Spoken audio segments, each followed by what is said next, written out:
C'est un véritable carton rouge que l'UEFA vient d'attribuer à Gianni Infantino.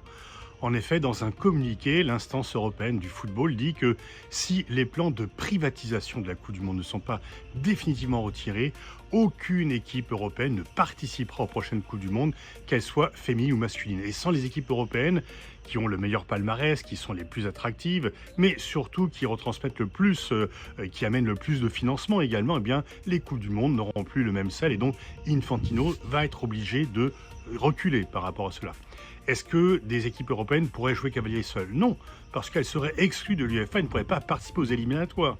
Et donc même si une fédération européenne dirait « moi je suis d'accord avec Infantino », elle ne pourrait pas participer. Et l'UEFA, Infantino marche beaucoup par clientélisme, l'UEFA est assez riche pour refuser, pour n'avoir pas besoin des subsides de la FIFA, ce qui n'est pas le cas bien sûr de petites fédérations plus pauvres. Et le fait que la démocratie vaut que chaque fédération ait une voix, permet aussi ce clientélisme, permet de pouvoir acheter les voix des fédérations les plus pauvres. Infantino s'est cru tout permis après et pendant la Coupe du Monde 2026. Sa proximité avec Donald Trump, du fait de sa servilité, lui faisait penser qu'il pouvait tout se permettre. Il a accepté de la part de Donald Trump que les supporters d'équipes de pays un peu pauvres ne puissent pas venir soutenir leur équipe. Il a accepté qu'un arbitre somalien, pourtant sélectionné par la FIFA, ne puisse pas venir arbitrer, poser le pied sur le sol américain. Il a accepté que l'équipe d'Iran ne puisse pas séjourner là où il jouait ses matchs du fait du refus américain, alors qu'elle a été quand même qualifiée. Il a accepté qu'il y ait des pauses pendant la mi-temps, qui étaient des pauses publicitaires et pas du tout des pauses fraîcheur. Il a accepté que la mi-temps de la finale de la Coupe du Monde dure une demi-heure pour pouvoir passer plus de publicité. Et donc il se serait tout permis parce qu'en fait il répartissait un peu la manne, mais là vraiment c'est un coup d'arrêt parce qu'en fait il allait tuer le football. Si on pensait que l'argent était roi et que l'équité sportive était de moins en moins respectée, on ne parle même pas du carton rouge au joueur américain qui a été retiré, eh bien il y aurait une désaffection et Infantino était en train de tuer la poule aux œufs d'or en rendant le football moins attractif parce que plus vérolé par l'argent. Il a besoin d'argent dans le football, mais il faut que la règle sportive continue à dominer et que ce ne soit pas l'argent qui domine le football.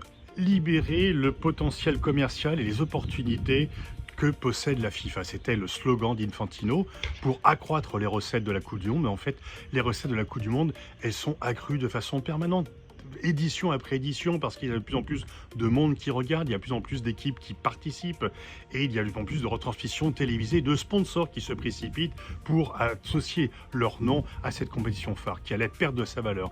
Sans les équipes européennes, eh bien en fait tout ceci pourrait s'effondrer bien sûr, et surtout c'est que l'on voit qu'il n'y a pas besoin d'une société commerciale pour développer ces possibilités. Elles le font naturellement, mais ce que voulait Infantino, c'est en fait participer à cela. Il était personnellement intéressé à la fabrication d'une société commerciale avec le frère d'un agent de Trump. Donc en fait on voyait bien que Trump aussi était intéressé et que c'était vraiment une captation par une petite coterie de gens qui allaient s'enrichir sur le dos de la fédération en donnant un peu une manne, en répartissant un peu la manne, mais surtout en s'enrichissant personnellement. C'était tout à fait inacceptable. On a beaucoup daubé sur la corruption de l'UEFA du temps de Sepp Blatter, mais c'était vraiment des amateurs par rapport à ce que fait Infantino. Ceci étant, il faut quand même se rappeler que le FIFA-gate en 2015, cette descente dirigée par l'FBI contre les instances du football, c'était une vengeance des États-Unis après la non-attribution des Coupes du Monde 2018 et 2022 aux États-Unis qui ont été attribuées à la Russie. C'était l'attribution, c'est en 2010-2011, donc c'est avant l'annexion de la Crimée,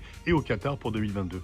Les États-Unis ont voulu se venger, ils ont fait une enquête, ils ont trouvé un ou deux dirigeants qui ont parlé et qui ont admis des gestes de corruption pour les retransmissions télévision, pas pour l'organisation de la compétition. Et donc, ils ont fait tomber tout le monde du piédestal. Et en fait, déjà à l'époque, on parlait de retirer le football à la FIFA pour créer une société privée qui serait cotée en bourse à New York et qui gérerait le football. Donc en fait, ce projet de privatisation, sous les auspices des États-Unis, il est quand même assez lointain, il renaissait un peu. Et bien sûr, Gianni Infantino, qui pensait avoir les intérêts à le faire, a suivi cela. Infantino va devoir composer parce que, outre l'UEFA, la CONCACAF donc est hostile et il y aura d'autres pays qui vont un peu se révolter. Et puis l'UEFA peut très bien dire, nous on va organiser un chemin d'Europe des Nations tous les 2 ans et on se passe de la Coupe du Monde. Donc en fait, la question est maintenant de savoir Jusqu'où ira la révolte de ceux qui veulent sauver le football par rapport aux multiples dérives extrêmement importantes d'Infantino? Est-ce qu'il sera de nouveau sans aux oppositions pour sa réélection à un 4e mandat? Est-ce qu'il y aura quelqu'un qui va se présenter contre lui?